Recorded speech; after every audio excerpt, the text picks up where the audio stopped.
Hello বন্ধুরা, welcome back to my channel. আমি মমতা। তোমরা সবাই কেমন আছো? আশা করছি তোমরা সবাই খুব ভালো আছো। আর তোমাদের সবাইকে শুভ সকাল জানিয়ে শুরু করলাম আজকে নতুন ব্লগ ভিডিও। তোমরা পুরো ভিডিওটা দেখবে, আমার অনুরোধ রইলো। তো দেখো, সকালবেলা ঘুম থেকে উঠেই না আমি হট করে উঠে কাজ করতে পারি না। প্রথমে একটু উঠে বসে থাকি, তারপর টুক করে সব কাজগুলো সেরে নিই। আর আমার কোমর যন্ত্রণা এতটাই বেড়েছে, সত্যি জীবনে কখন ঠিক হবে কি হবে না সেটা আমি ঠিক জানি না, কিন্তু মানে কাজ সারা জীবন করতে হবে এটা কিন্তু শিওর। তো মেয়ে মানুষের কাজেই আদর। কেন কথাটা বললাম তোমরা পুরো ভিডিওটা দেখো, তাহলে বুঝতে পারবে। এদিকে দেখো, তোমাদের দাদাভাই ও ঘরে শুয়েছিল, ও ঘর থেকে এসে আবার এই ঘরে শুয়েছে। বলছে ওঠো না, তুমি এত বেলা হয়ে গেছে এখনও শুয়ে আছো, ঘরে কাজ করার জন্য মিস্ত্রি চলে আসবে। আর এদিকে মা দেখো জলের বোতলগুলো ভরছে। মাকে বলতো মা জলের বোতলগুলো ভরে দাও, ফ্রিজে রাখবো। যা গরম পড়েছে, দুপুর টাইমে সবাই একটু ঠান্ডা জল খেতে চায়। আর আমাদের বাড়িতে যে রাজমিস্ত্রি কাজ করতে আসে ওরাও কিন্তু ঠান্ডা জল খেতে চায়। আর ওরা নিজের মতো ফ্রিজ থেকে বের করে নিয়ে খাবে, একদম নিজের বাড়ির মতো। তো আমি ওই নিয়ে কখনো কিছু মনে করি না। যাই হোক, এদিকে দেখো টুকটাক করতে করতে আমার ঘর পুরো ঝাড় দেওয়া হয়ে গেলো। এই যে হচ্ছে এক ব্যাপার, সাদার মার্বেল লাগিয়ে এখন যে আমার নাজেহাল হচ্ছে তা তোমাদেরকে বলে বোঝাতে পারবো না। মানে প্রতিদিন মনে হয় 2-3 বার করে মোছা হয়ে যায়, তবুও নোংরা নোংরা একদম বিচ্ছিরি লাগে দেখতে। পরিষ্কার না করলেই কিচকিচ করে কীরকম যে একটা লাগে, সত্যি যাদের মার্বেল ঘর আছে তারাই বোঝে।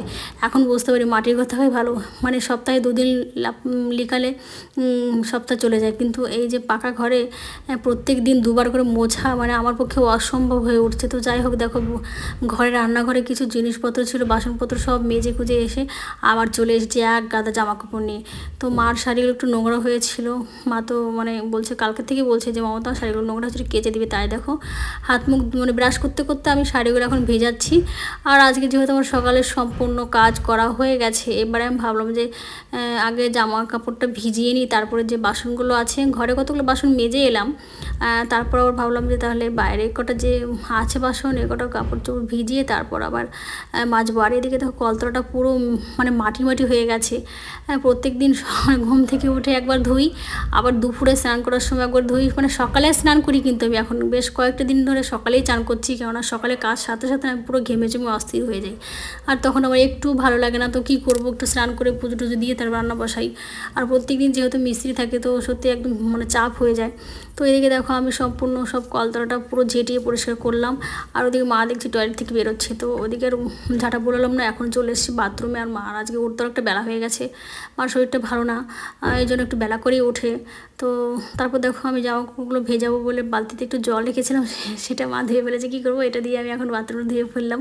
আর আমি ব্রাশ করতে করতে তোমাদের দাদাভাই আমাকে বলছে যে মমতা আমার ব্রাশটা কোথায়। প্রত্যেক দিনই মানে একই বাহানা, কোথায় ব্রাশ রাখবে কোথায় কলগেটে রাখবে ঠিক ঠিকানা থাকবে না, আর শেষে আমাকে জ্বালাবে। আর আমার বড় বউ বলছে মা আমাকে সাইকেলটা বের করে দাও না, আমি টিউশনে দিয়ে যাবো। ওকে প্রত্যেক দিন আমার সাইকেল মোটামুটি বের করে দিতে হয়। যে কি বলবো, মানে এতটা আলস্য বলছে, দরজাটা মানে সাইকেল বের করতে দরজাটা লেগে আসে, এই জন্য নাকি ওর অসুবিধা হয়। তাই বলবে আমাকে মা তুমি সাইকেলটা বের করে দাও। তাই দেখো বাবুকে সাইকেলটা বের করে দিলাম। আর বাবুকে বললাম সকালে কিছু একটা খেয়ে যা। তো ও নিজে হাতে আর কি ম্যাগিটা বানিয়ে নিজে হাতে খেয়ে গেল। মানে ম্যাগি বানাতে বললে ও নিজে নিজেই বানায়, আমাকে বানিয়ে দিতে লাগে না। তারপর দেখো মা টয়লেটটা খুলে রেখে গেছিলো, তো সেটা দরজা দিয়ে দিলাম। আর এখানে যে আনপরিষ্কার ছিল জায়গাটা সেটা পরিষ্কার করে নিলাম। এদিকে মা ব্রাশ করছে, তো বাসনপত্রগুলো মেজে ঘষে তারপর ভাবছি এগুলো ভেজাবো। ভিজিয়ে রেখে কিছুটা ভিজিয়ে রেখে একটু বাইরে মানে কাজ ছিল সেটা সেরে আসলাম। সেরে আসার পর ভাবলাম যে এবার একটু থুবো করে কেচে দিয়ে, আমি না উপর হয়ে জামা কাপড় কাচতে পারছি না, কেননা প্রচণ্ড পরিমাণ অসুবিধা হচ্ছে। তো তারপর দেখো থুবো করে কাটে, আমি এইভাবে বসে বসে কাচি। তো তোমাদের দাদা বলবে কেন বসে বসে কাচো, তাহলে ওপরটায় কাচো না, মানে আমাদের মোটর ঘরের যে ছাদটা আছে ওখানে দাঁড়িয়ে কাচো না। এর আগে কলতলাতে ওইভাবে কাচতাম, অনেকটা সুবিধে মনে হতো। তো এখন আর মানে ওইভাবে কাচি না, আর অসুবিধে মনে হয় এই জন্য কাচি না। তো এখানে আমি বসে বসে এইভাবে কাচি, জল ছেড়ে দিই। তারপর দেখো মোটামুটি আমার সব কাঁচা হয়ে গেছে। এ কটা ধোবো, ধোয়ার পরে যে তোমরা দেখছো মোটর ঘরের উপরে জামাকাপড়গুলো ওগুলো ধোবো। মানে অনেকগুলো জামাকাপড় হয়েছে। আর সত্যি কথা বলতে কি গরমের দিনে না মানে নোংরা হবে কি, তার চাইতে মানে এতটা ঘেমে চুপে গন্ধ হয়ে যায়, বিচ্ছিরি একটা গন্ধ। তো সেই জামাকাপড় পরা যায় বলো। আর প্রত্যেক দিনই প্রায় তোমাদের দাদাভাই জামাকাপড় কাচতে হয়, আমার নিজেরগুলো কাচতে হয়। আমি প্রত্যেক দিন কী করি, আমার নাইটি শাড়ি যখনই আর কি স্নান করি তার আগে একটু খুলে নিয়ে মানে বাথরুম খুলে আমি পরিষ্কার করে নিই। তারপর দেখো ওগুলো আমি কেচে নিই, তার জন্য আমাকে মানে অতটা নোংরা হয় না। যাই হোক, আর এদিকে গামছাটা অনেক দিন ধরে কাচা হয়নি। তো তোমাদের দাদাভাই বলছে গামছাটা একটু কেটে না, মিস্ত্রি কাজ করতে গেছিলো, তো সেখানে থেকে একটু সিমেন্ট লাগিয়ে নিয়েছি, তো একটু ভালো করে পরিষ্কার করে দিলাম। আর এই যে তোমাদের দাদাভাই জামা কাপড় ধুলাম, তো ধোয়া করার পরে ভাবছি কি রান্না করবো, মিস্ত্রি চলে আসবে। সত্যি কথা বলতে কি এই মেয়েদের একই কাজ জানো তো, প্রত্যেক দিন ঘুম থেকে ওঠো, তারপর উঠোন ঝাড় দাও, এই উনুন ল্যাপো, এই জামাকাপড় কাচো, বাসন মাজো, একই রুটিন আর কখনো চেঞ্জ হয় না। তো কী করবো মনে মনে ভাবছি আজকে কি রান্না করা যায়। আর মাকে বললাম, মা আজকে একটু পাট শাক আনলে খুব ভালো হতো। তো আমার শাশুড়ি মা তো যেতে পারবে না, অসুস্থ, বলছে মাঠে গেলে পাট খেয়ে পড়ে যাই। তো আমাদের কাছাকাছি একদম বাড়ির সাইডেই আছে আর কি পাটের জমি। তো পাট শাক খেতে এতটাই ভালোবাসে আমার মা। তো শাশুড়ি মাকে বললাম না, আমার মাকেই বললাম যে কটা পাট শাক নিয়ে এসো, আজকে আমি ডাল দিয়ে নাড়বো। তো মা বললো ঠিক আছে, তুই জামাগুলো কেচে মেলে দে, আমি পাট শাক নিয়ে আসবো। আর এদিকে দেখো আমি সব জামাগুলো এখন কেচে মেলে দিচ্ছি। আর সত্যি আমার মানে এতটাই কষ্ট হচ্ছে, তোমরা মোটামুটি আমার হাঁটা দেখে বুঝতে পারছো যে আমি কীভাবে হাঁটছি। অনেকে আবার হাঁটা দেখে বলবে যে কি বিচ্ছিরি হাঁটা, প্লিজ তোমরা এরকম কমেন্ট কিন্তু কেউ করো না, আমি আগে বলে দিলাম, কেননা আমার ভীষণ কোমর যন্ত্রণা। আর আজকে বোন আসবে, তো ভাবলাম যে তাড়াতাড়ি রান্নাবান্না করি। তো মাকে বললাম যে মা একটু ফোন করে দেখো তো বোন কখন আসবে। তো মা বললো যে তোর বোন আস্তে আস্তে রাত্রি হয়ে যাবে, আর এসে কিন্তু প্রথমে আমার বাড়িতে ঢুকবে না, ওর মাসি শাশুড়ির বাড়িতে ঢুকবে।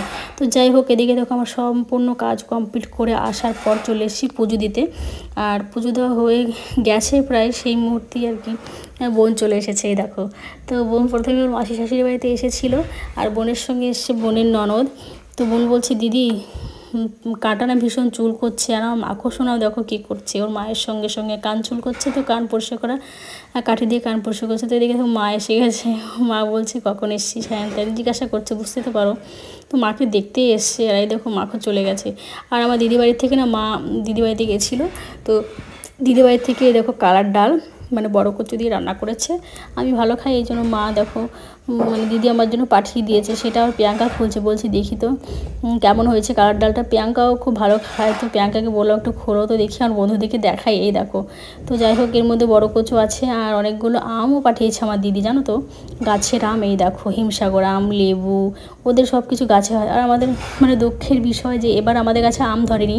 প্রত্যেকবার যেমন আম ধরে, এবার কিন্তু একটাও আম ধরে। এই দেখো এই কচু শাকটাও কিন্তু আমার দিদি পাঠিয়েছে, মানে দিদিদের কলতলাতে অনেক কচুর ডেগুগুলো হয়েছে। তো আমি এটা ভালো খাই, এই জন্য দিদি আমার জন্য পাঠিয়েছে। আর এদিকে দেখো মা বলছে যে একটু যেতে হবে এক জায়গায় ঝাড়পোছ করার জন্য, এই জন্য মা